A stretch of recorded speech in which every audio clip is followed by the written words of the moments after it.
मुख्यमंत्री Manohar Lal, super exclusive interview, खबरें अभी तक पर, और उन्होंने इस दौरान बहुत सी बड़ी बातें कही हैं। अपनी जीत की रणनीति बताई।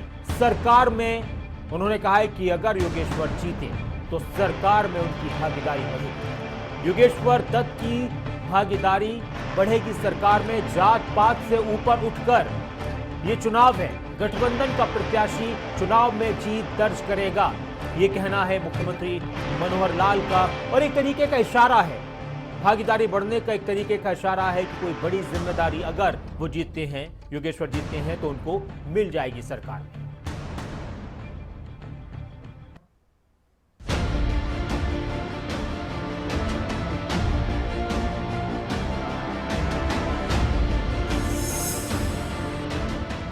प्रचार के आखिरी दिनों में बीजेपी जेजेपी गठबंधन की पूरी चुनाव प्रचार की कमान मुख्यमंत्री मनोहर लाल ने अपने हाथों में संभाली हुई है। चुनाव प्रचार के अंतिम दिन चल रहे हैं।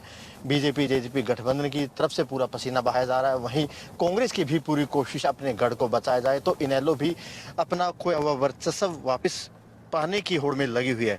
इस वक्त हम खुद मुख्यमंत्री साहब के साथ मौजूद हैं। मुख्यमंत्री साहब से जानेंगे कि आखिरकार बड़ौदा के जो चुनावी रण है, इसमें बीजेपी जेजेपी गठबंधन को कितनी उम्मीदें रहने वाली हैं। सीएम साहब, जो चुनाव प्रचार है बिल्कुल अंतिम दौर में चल रहा है। अगर बात करें, पूरा प्रयास आप लोगों का है कि जो यहाँ से जीत दर्ज की जाए, बीजेपी जेजेपी यहाँ से जीते। हालांकि अभी तक का जो पिछला इतिहास है, कभी बीजेपी जीती नहीं है। इस बार भी लड़ाई उतनी आसान नहीं लग रही। देखिए अनिल जी, कुल मिलाकर के जब भी कोई इलेक्शन होता है तो सभी पार्टियां अपनी पूरी ताकत लगाती हैं, और खास करके बाई इलेक्शन होता है तो किसी भी कंस्टिट्यूंसी में वहाँ सब पार्टियां अपना जोर लगाती हैं। और ये चूँकि हमारा इस पारी का पहला चुनाव है, और इस पहले चुनाव में जनता को बताना है कि हमारी जो काम करने की जो कार्यपद्धति है, जो हमारी उपलब्धियां हैं, चाहे वो पिछले 5 साल की हैं चाहे इस 1 साल की हैं, जनता अगर हमारे से सहमत हो तो निश्चित रूप से हमको इस बार चुनाव में विजय दिलाएगी। मुझे इतना ध्यान है कि पिछली बार पहली पारी में भी इसी प्रकार के जब चुनाव शुरू में हो तो कांग्रेस ने या बाकी विपक्षी दलों ने खूब शोर मचाना शुरू किया। हमने पंचायतों के चुनाव उसमें जीत हासिल की, नगरीय चुनाव जितने नगर पालिकाओं के थे उसमें जीत हासिल की, बाद में 5 नगर निगमों के चुनाव उसमें जीत हासिल की, और अंत में जींद का बाई इलेक्शन उसमें जीत हासिल की। कोई चुनाव हमने हरा नहीं है। उत्तरोत्तर हम लगातार बढ़ रहे हैं। पिछले लोकसभा जनरल चुनाव में भी, विधानसभा में भी हमने 3% वोट की अपनी बढ़त की थी। हमको लगता है कि वो क्रम निरंतर जारी रहेगा। बड़ौदा की जनता समझ चुकी है कि यहाँ जैसे पिछले 4 महीने में। सर, अगर बड़ौदा की बात करें, बड़ौदा की चुनावी लड़ाई इतनी आसान नहीं है, बिल्कुल पूरी ग्रामीण सीट है, किसान मतदाता काफी संख्या में। मैं बड़ौदा की बात कर रहा हूँ। बड़ौदा में मैंने 4 महीने पहले अपने आप को यहाँ के विधायक के नाते से पेश किया था कि आप ऐसा मत समझिए आपका अब कोई विधायक नहीं है, सदन के नेता के नाते ये मेरी जिम्मेवारी है कि विधायक के रूप में यहाँ मैं आपकी पूरी सेवा करूँ और पूरे विकास के काम कराऊँ। जितने काम इन लोगों ने बताया, पिछले 4 महीने के अंदर 165 करोड़ रुपए के मैंने यहाँ काम कराए हैं। आखिर तो जब नया विधायक बनेगा तो वो भी इसी प्रकार से यहाँ के लोगों की समस्याओं को हल करेगा, क्योंकि अब यहाँ तुलना जो है कांग्रेस के कैंडिडेट में और भारतीय जनता पार्टी के कैंडिडेट में है। जब कैंडिडेट की तुलना करते हैं तो हमारे जो कैंडिडेट हैं वो अंतर्राष्ट्रीय ख्याति प्राप्त, देश और प्रदेश का नाम रोशन करने वाले, बहुत सूझबूझ वाले एक खिलाड़ी जहाँ है वहाँ एक अच्छे नेता भी साबित हो रहे हैं। जहाँ जबकि कांग्रेस का जो कैंडिडेट है, बिल्कुल कांग्रेस का जो कैंडिडेट तो इस बात से योगेश्वर दत्त का एक बड़ा कर है, बड़ा नाम है, आप उनकी योग्यता देखते हैं। लेकिन कांग्रेस कहती है, खुद पूर्व मुख्यमंत्री कहते हैं कि जो 10 साल की हुड्डा सरकार थी उस दौरान ज्यादा काम हुए थे। जो आप लोगों का राज है, पिछले 5 साल की बात करें, 1 साल की बात करें, 6 सालों में कोई लंबा चौड़ा काम आप लोगों ने किया नहीं है बड़ौदा की।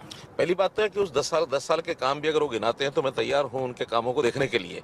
हाँ, जहाँ तक पिछले 6 साल की बात है, काम कराए जाते हैं विधायक के द्वारा। हमने जितने काम अपनी ओर से कराने हैं सब बराबर कराए हैं। मैं हर विधानसभा में गया हूँ, बराबर 100 150 करोड़ रुपए के अनाउंसमेंट्स हुई हैं, सारे काम हुए। लेकिन इसके अतिरिक्त वहाँ विधायक कैसा है, उसकी क्षमता होती है, उसकी सूझबूझ होती है, वो अपने जनता के साथ कितना जुड़ा हुआ है। यहाँ के विधायक जनता से जुड़े हुए नहीं थे, बल्कि वो तो हुड्डा अपनी कह करके कि ये मेरी कंस्टिट्यूंसी है, मैंने चुनाव लड़ा है, तो हुड्डा हमेशा कब करता रहेगा। हुड्डा तो कलोई के काम भी कभी नहीं बताता, ना उसने कभी कलोई के काम बताए, ना यहाँ के श्री कृष्ण हुड्डा ने बड़ौदा के काम बताए। जब तक विधायक एक्टिव नहीं होगा तब तक काम जो है एक सीमा तक होते हैं, इससे आगे नहीं होते। कहते हैं कि ये प्रतिष्ठा का सवाल है, बड़ौदा हल्के की प्रतिष्ठा का सवाल है। चौटाला साहब यहाँ पे घूम रहे हैं, चौटाला साहब कह रहे हैं कि एक इमोशनल अपील वो लोगों से करे। दो पूर्व मुख्यमंत्री भी पूरा पसीना बहा रहे हैं। आखिरकार बड़ौदा की जनता प्रतिष्ठा देखेगी, सहानुभूति पूर्वक वोट डालेगी, या आप कहते हैं कि विकास के नाम पे वोट? निश्चित रूप से विकास सबको चाहिए। कोई अब प्रतिष्ठा किसी की इसके साथ अगर जोड़ के कोई देखता है तो अपनी झूठी प्रतिष्ठा को वो जोड़ करके देख रहा है, क्योंकि अभी तक उन्होंने कुछ किया नहीं। आगे 4 साल का कुछ होने वाला नहीं है। 4 साल तो ये हमारी सरकार रहने ही वाली है। यहाँ की जनता को काम कराने हैं तो 4 साल सरकार के साथ जुड़ करके चलेंगे, उनकी प्रतिष्ठा के साथ जुड़ करके। और आज जो के भूपेंद्र सिंह हुड्डा या उनके बेटे वो अपने अस्तित्व को बचाए रखने के लिए, कांग्रेस के अंदर उनका अस्तित्व खतरे में पड़ा हुआ है। वहाँ कांग्रेस में जो हाल चल रहा है आपको मालूम है। तो लगातार वो ये अपील कर रहे हैं कि आप मेरे कैंडिडेट को मत देखो, मुझे देखो। मैंने ये कहा था कुछ दिन पहले कि हमारा एक सामान्य कार्यकर्ता भूपेंद्र सिंह हुड्डा खड़े हो जाए तो उनको हराएगा। अब उनका भी कैंडिडेट कोई नाम मैं भूल रहा हूँ उसका, तो इंदुराज भालू, वो कोई कैंडिडेट के रूप में आगे नहीं है। आगे तो भूपेंद्र सिंह हुड्डा है, वो कैंडिडेट के रूप में हमारा एक कार्यकर्ता, हमारा जो पहलवान योगेश्वर दत्त, वो उनको हराने वाला है। बीजेपी जेजेपी के भी पूरे निशाने पे भूपेंद्र सिंह हुड्डा, दीपेंद्र हुड्डा रहते हैं। नहीं, निशाना नहीं, जिस प्रकार की वो भाषा बोलते हैं इसलिए उसका जवाब उनको देना पड़ता है। ये झूठ बोल करके जनता को बहकाते हैं और ये कांग्रेस की आदत रही है। कांग्रेस लगातार इतने समय तक कभी भी सत्ता से बाहर नहीं रही, ऐसे तड़प रही है जैसे पानी के बिना मछली तड़पती है, इस प्रकार से ये तड़प रहे हैं और लगातार झूठ बोल रहे हैं। इन्होंने देश के अंदर झूठ बोला, प्रदेश में झूठ बोल रहे हैं। अब किसानों के 3 कानून की जो बात कह रहे हैं कि किसान जो है वो खत्म हो जाएगी, उसकी मंडी खत्म हो जाएगी, एमएसपी खत्म हो जाएगा, ना एमएसपी खत्म होगी ना मंडी खत्म होगी। लगातार 1 महीने अगर एमएसपी खत्म हुई तो मनोहर लाल राजनीति छोड़ देंगे। बिल्कुल राजनीति छोड़ देंगे, मैंने घोषणा की है। एमएसपी लगातार बरकरार रहेगी, एमएसपी से कुछ बिगड़ेगा नहीं, क्योंकि एमएसपी पर हर देश के अन्न भंडार इसलिए भी भरने जरूरी होते हैं कि आखिर हमने पीडीएस सिस्टम से जनता को अनाज देना है और जनता को हम सस्ता अनाज देते हैं, 1 रुपए किलो, 2 रुपए किलो। अगर प्रोक्योरमेंट नहीं की जाएगी, एमएसपी नहीं रहेगी तो भारत सरकार कहाँ से अन्न लाएगी? हुड्डा साहब कह रहे हैं कि आप एमएसपी तो खत्म नहीं करेंगे, घोषणा कर देंगे, लेकिन एमएसपी देंगे नहीं। उनके साथ आपको न्योता दे रहे हैं कि मंडी में चलिए, मंडी की हालत मैं मंडियों में होके आया हूँ, करनाल मंडी में होके आया हूँ, पानीपत मंडी में होके आया हूँ। सब मंडी के लोग मुझे मिलते हैं, किसान भी मिलते हैं, आड़ती भी मिलते हैं। कहीं कोई किसी प्रकार का एमएसपी से नीचे कोई फसल नहीं खरीदी जा रही। हम किसानों को आह्वान करते हैं, आपको बेचने की जरूरत नहीं है। जब एमएसपी पर सारी चीज बिक रही है तो बेचने का कोई अर्थ नहीं है। हाँ, हरियाणा से बाहर का किसान यदि होगा तो उसको सहूलत हरियाणा जैसे किसान को नहीं मिलेगी। हमारा जो जिम्मेवारी है वो हरियाणा के किसान के प्रति है। बाहर के लोग भी बिना रजिस्ट्रेशन के आकर के अपनी फसलें बेचना चाहते हैं, उनका अगर कोई प्राइवेट बिना एमएसपी के खरीदता भी है, उसकी जिम्मेवारी हमारी नहीं है। इनेलो को आप क्या भविष्य देखते हैं? चौटाला साहब खुद मैदान में इमोशनल अपील कर रहे हैं। अभय चौटाला कह रहे हैं कि ये सीट अगर इनेलो जीत गई तो भविष्य में हम सरकार बनाएंगे। इनेलो का क्या भविष्य देखते हैं? एक सीट वाली पार्टी अगर मुंगेरी लाल के सपने देखे तो उसका कुछ कहना नहीं है, मैं कुछ कह नहीं सकता है। वो तो कुल मिलाकर के अब धीरे धीरे इस स्थिति पर आ गए हैं कि अगर हमारा कैंडिडेट नहीं जीते तो आप अपना वोट जहां मर्जी दे देना। अरे हमारा कहना ये भी कोई लाइन नहीं है। लाइन आप ये दें कि आपने किसको जिताना है, किसको हराना है। अगर अब देखते हैं वो कहाँ खड़े होते हैं, वो हमारे साथ खड़े होते हैं कि कांग्रेस के साथ खड़े होते हैं। पिछले चुनाव की बात करें, बीजेपी और जेजेपी के दोनों उम्मीदवारों ने अलग अलग 60,000 से ज्यादा वोट लिए। इस बार क्या लगता है जेजेपी कितनी ईमानदारी के साथ लगी हुई है? जेजेपी का जो वोटर था कितना डल पाएगा आप लोगों के पक्ष? 70,000 से ज्यादा वोट था, 60 नहीं 70,000 था। और मैं अब लगातार घूम रहा हूं तो जेजेपी का कार्यकर्ता भी उतनी तन्मयता से और प्रतिष्ठा से लगा हुआ है जैसे बीजेपी का कार्यकर्ता है।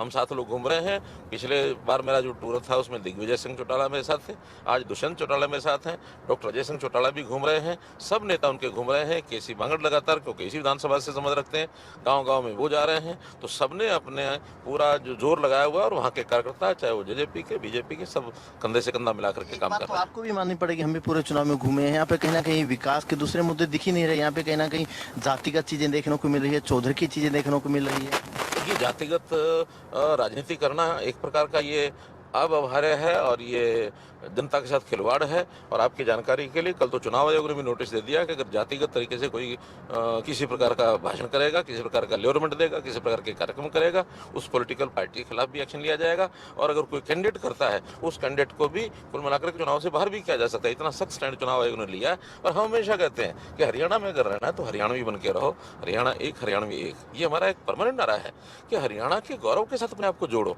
हम कंपटीशन करें तो अपने आसपास के दूसरे प्रदेशों से करें, हम राजस्थान से करें, हम पंजाब से करें, हम दिल्ली से करें, हम और प्रदेशों से करें, जिन प्रदेशों से हमने आगे बढ़ना है। हमारे हरियाणा की जनता सुखी होगी। कांग्रेस कहती है, कांग्रेस चौधरी की बात करती है, आप लोग कहते हैं कि सत्ता में भागीदारी चाहिए बड़ौदा को, तो सत्ता में भागीदारी का तात्पर्य क्या है सीएम साहब का? देखिए, निश्चित रूप से यहाँ के जो हमारे चाहे वो कैंडिडेट हैं इस समय विधायक बनने के बाद, या यहाँ के जो प्रमुख कार्यकर्ता हैं, बहुत सी चीज़ें सरकार में ऐसी होती हैं जिनसे जनता की भागीदारी को साथ लेकर के और हम सरकार में अपना शामिल होना चाहते हैं। शामिल हो जाएंगे, क्योंकि सरकार के साथ शामिल होकर चलेंगे तो हर किसी का लाभ होगा, यानी जनता का भी लाभ होगा, बड़ौदा कंस्टिट्यूंसी का भी लाभ होगा, या विकास होगा।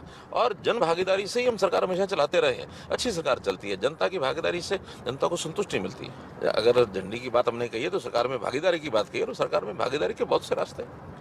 यानी भागीदारी बड़ौदा की बढ़ेगी अगर बीजेपी जेजेपी गठबंधन अगर जीतता है तो यहाँ निश्चित रूप से बढ़ेगी, ये मेरा वायदा है। अगर इसके अलावा दूसरे मुद्दों की बात की, किसानों का भी आपने जिक्र किया, आपने बड़ी बात भी कह दी कि अगर एमएसपी नहीं मिलता तो मैं राजनीति छोड़ दूंगा। अब नया एक ऑर्डिनेंस आया है पोल्यूशन को लेके, कांग्रेस कह रही है कि जो उसमें प्रावधान रखा है कि 5 साल तक की सजा, 1 करोड़ रुपए जुर्माना, इससे कहीं ना कहीं किसानों के लिए ये हानिकारक ये ऑर्डिनेंस है। कांग्रेस इस ऑर्डिनेंस का विरोध करेगी। ये किसानों के लिए नहीं है, ये कुल मिला करके सारे देश में प्रदूषण को रोकने के लिए एक वो कमेटी बनाई गई है, उसको अधिकार दिए गए हैं। उनका ये भी काम है कि प्रदूषण न फैले, उसके लिए वो रास्ते भी बताएंगे। हाँ, जो दिशा निर्देशों को नहीं मानेंगे उनके खिलाफ कार्रवाई होती है। हमारे यहाँ किसान बहुत संभल चुका है। हमारे यहाँ किसान बेलर लेकर के और उसकी बेल बना रहा है, अपनी पराली को बेच रहा है, सरकारी इंसेंटिव उसको मिल रहे हैं। आज ही कैथल में एक किसान की मैंने कहानी पढ़ी है, पिछले 1.5 साल से पराली को 2 साल हो गए, दूसरा सीजन आई है, इन दोनों सीजन में उसने 2 करोड़ रुपए कमाया है। इन्हीं 1.5 महीने में पराली जब से यही सीजन चला उसके 90 लाख रुपए की उसकी आमदन हुई है। तो इस पराली का बहुत उपयोग है, इंडस्ट्रियल उसका उपयोग है।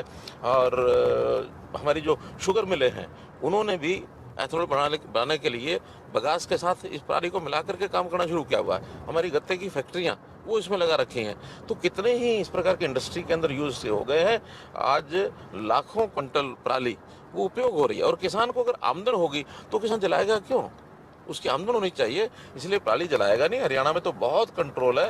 हाँ, पंजाब जैसे प्रदेश के अंदर आज भी सैटेलाइट के जो मिल जाते हैं वो पंजाब में खूब पराली जलती है। उनको समझ लेना चाहिए कि ये केवल पंजाब के लिए दुखदाई नहीं है, पूरे इलाके के लिए है।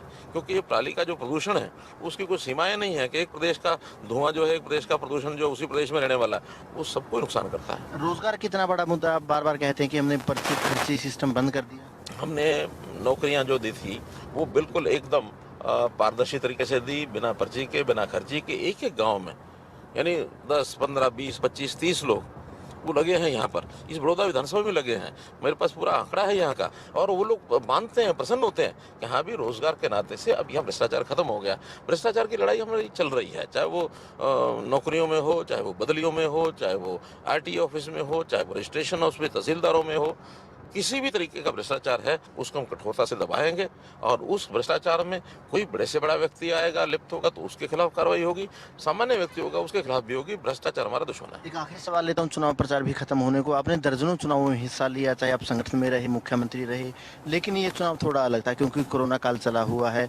कोरोना काल में जो ये आपका पूरा का पूरा अनुभव रहा चुनाव प्रचार का, ये अनुभव कैसा रहा? देखिए, निश्चित रूप से कोरोना की जो खतरा है वो बना हुआ है। जब इस प्रकार की गैदरिंग्स होती हैं, हम भी लोगों को अपील करते हैं कि डिस्टेंस बना के रखें, कोरोना में मास्क लगा कर रखें, सैनिटाइजर का उपयोग करें। काफ़ी लोग कर भी रहे हैं, बहुत लोग लापरवाही बरत रहे हैं।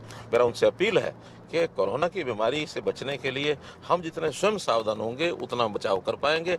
कोरोना होने के बाद इलाज के लिए तो सरकारी स्वास्थ्य सेवाएं वो उपयोगी हो जाती हैं, लेकिन कोरोना आए नहीं, इसके लिए स्वयं को ही एक उदाहरण बन करके और अपनी सावधानी बरतनी होगी, तभी कोरोना फैलने से रुकेगा। जाते जाते इतना बता दीजिए, विपक्ष कह रहे हैं कि जो आपकी 1 साल का जो सरकार होगी, 1 साल होगी गठबंधन सरकार को, विपक्ष कह रहा है कि सरकार के पास 1 साल में गिनाने को काम नहीं है, सिर्फ और सिर्फ भ्रष्टाचार किया है। 1 साल के काम गिना दीजिए और वोट ले लीजिए। जिस दिन 1 साल हुआ था, मैंने हिसार में हमारे डिप्टी सीएम और हम दोनों ने मिलकर के प्रेस कॉन्फ्रेंस की थी। 147 कामों की लिस्ट हमारे पास थी। समय कम होने के नाते कम से कम 60 काम मैंने वहाँ बैठ के गिनाए थे कि क्या क्या हमने किए हैं। हमने जनता को सुखी करने के लिए सिस्टम्स में बदल किया है। और सिस्टम बदल होने के बाद आम आदमी शासन से क्या चाहता है कि उनके जीवन की जो समस्याएं हैं, उनके सामान्य जीवन की समस्याएं वो कैसे दूर हों। तो इसको दूर करने के लिए हमने पूरी 1 साल की उपलब्धियों की पुस्तक छापी है। और कांग्रेस वालों को अगर नहीं मिली हो तो मैं उनके घर में पहुंचा देता हूँ। ठीक से पढ़ें, अध्ययन करें और फिर उसके बाद चैलेंज है हमको, हमारे साथ बहस भी कर लें। विधानसभा का सत्र आ रहा है, उसके अंदर विषय उठाएंगे, हम जवाब देंगे। नहीं तो हमारे जो 147 पॉइंट उनको पढ़ के देख लें हमने क्या क्या काम किए। गठबंधन सरकार के पहले लिटमस टेस्ट में पास होंगे या फेल होने का डर है? नहीं, पास होंगे निश्चित। हमारा यहाँ बड़ौदा में जीत होने वाली है, अच्छे मार्जिन से होने वाली है और लगातार 4 साल हम आगे ही बढ़ने वाले हैं। आगे जो आने वाला ये सत्र के बाकी 4 साल हैं, कहीं किसी प्रकार की कहीं कोई कमी किसी चीज़ में आने वाली नहीं है। बिल्कुल, ये थे मुख्यमंत्री साहब। मुख्यमंत्री साहब का कहना है कि जो सरकार की तरफ से विकास के काम किए हैं, उन विकास के कामों के आधार पर लोगों से वोट मांगे जा रहे हैं। वहीं योगेश्वर दत्त एक योग्य उम्मीदवार है जो कांग्रेस उम्मीदवार है उनके मुकाबले। तो ऐसे में कहना कि मुख्यमंत्री साहब आश्वस्त है कि जो गठबंधन सरकार है, गठबंधन गठबंधन का जो उम्मीदवार है योगेश्वर दत्त एक अच्छे मार्जिन से यहाँ से जीत दर्ज करेगा और कहीं ना कहीं जो बड़ौदा की जनता है विकास के नाम पर वोट देगी। कैमरामैन जस्सी के साथ अनिल मोर, खबरें अब तक, बड़ौदा।